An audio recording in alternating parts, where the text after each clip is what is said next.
আসসালামু আলাইকুম, সবাই কেমন আছেন? আলহামদুলিল্লাহ, আমরা সবাই ভালো আছি। আমি এই শর্ট ভিডিওতে যেটা কভার করতে চাচ্ছি সেটা হচ্ছে ডেন্টাল এবং নার্সিং ক্যারিয়ার সম্পর্কে আর কি। এই যে যেটা দেখছেন প্রতিষ্ঠানটা, এটা রিসেন্টলি এখানে হয়েছে আমার বাসার পাশে আর কি। যেহেতু আয়ারল্যান্ডের এই ক্যারিয়ারগুলো অনেক একটা হাই ক্যারিয়ার এবং এখানে সবসময় আর কি অপরচুনিটি থাকে। সো যারা আর কি আমার এই ভিডিও দেখবেন তাদের অনেকেরই অজানা আছে।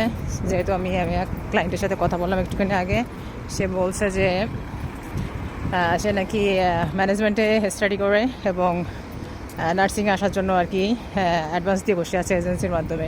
শুনে তো আমি শকিং, যেহেতু আয়ারল্যান্ডে এরকম কোনো সিস্টেম নাই। আর যারা এগুলো করতেছেন প্লিজ স্টপ করেন, যেহেতু আয়ারল্যান্ডের ওয়ার্ক পারমিটের rules regulation totally different.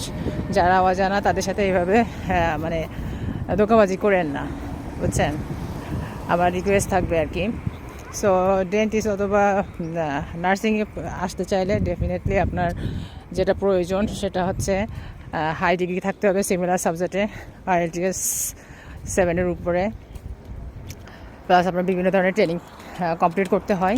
So এর ফুল ডিটেলস আপনি আমার পেজে থাকবে। আর আপনার অজানা যে সমস্ত তথ্য আছে HSC.ie-তে আপনার জব অপরচুনিটি সম্পর্কে অ্যাপ্লিকেশান, ওখানে রিকোয়ারমেন্ট থাকে কী কী লাগবে, প্লাস এর আগে আপনাকে অনেক ধরনের আর কি আইডি ওপেন করতে হয় যেমন নার্সিংয়ের জন্য। সো ওটা ডিটেলস আমার পেজে থাকবে। এগুলো না হলে কোনোভাবে পসিবিলিটি নাই আয়ারল্যান্ডে আপনি আসার।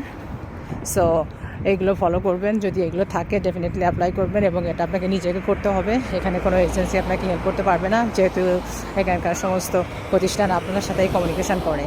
সো চেষ্টা করবেন নিজে ট্রাই করতে, যদি আপনার ভিতরে এই ধরনের এক্সপিরিয়েন্স এবং স্কিল থাকে।